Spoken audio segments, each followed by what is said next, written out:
Naka-code white alert na ang lahat ng ospital sa buong bansa bilang paghahanda sa pagsalubong sa bagong taon. Pero ngayong pa lamang ay lumulobo na ang bilang ng mga nasugatan dahil sa paputok. Hindi naman nagkukulang sa paalala sa publiko ang Health Department na bantayan din ang mga kinakain sa gitna ng kaliwat ka ng handaan. Yan ang ulat ni Alan Francisco.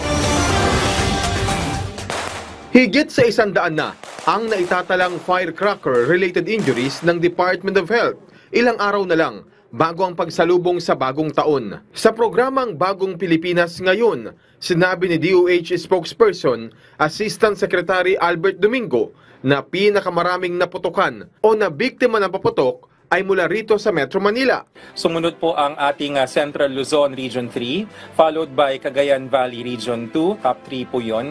Top 4 is ang ating Western Visayas Region 6. And then ang top 5, dalawang rehiyon po ang nakatay doon ng ating Ilocos Region 1 and ang ating Central Visayas. 6 sa bawat 10, no, mga 64% yung sinasabing actively involved. Illegal na paputok ang pangunahing sanhi nito, kabilang na ang boga, 5-star at piccolo. Kasama rin ang legal na kwitis. Karamihan sa mga naputukan ay sila mismo ang nagsisindi ng paputok o actively involved, habang ang iba ay nadamay lang. Lumalabas din sa kanilang datos, ayon kay Assistant Secretary Domingo, 5 hanggang 14 years old na bata ang madalas na nabibiktima ng paputok. Nanay, tatay, lolo, lola, kuya at ate, pakibantayan po ang mga chikiting. At maging mabuting halimbawa, wag na ho tayong gumamit, mag-community fireworks na lamang po tayo. Kasabay naman ito, ang paulit-ulit niya ring paalala na maghinay-hinay sa pagkain ngayong pagsalubong sa New Year. Uso kasi kapag ganitong may handaan ang mga sakit tulad ng stroke at atake sa puso.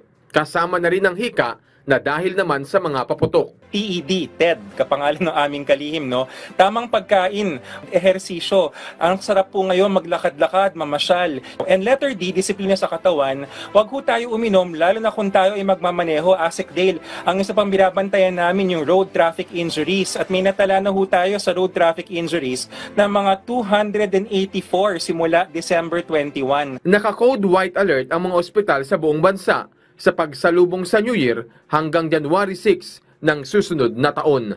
Alan Francisco, para sa Pamansang TV, sa Bagong Pilipinas.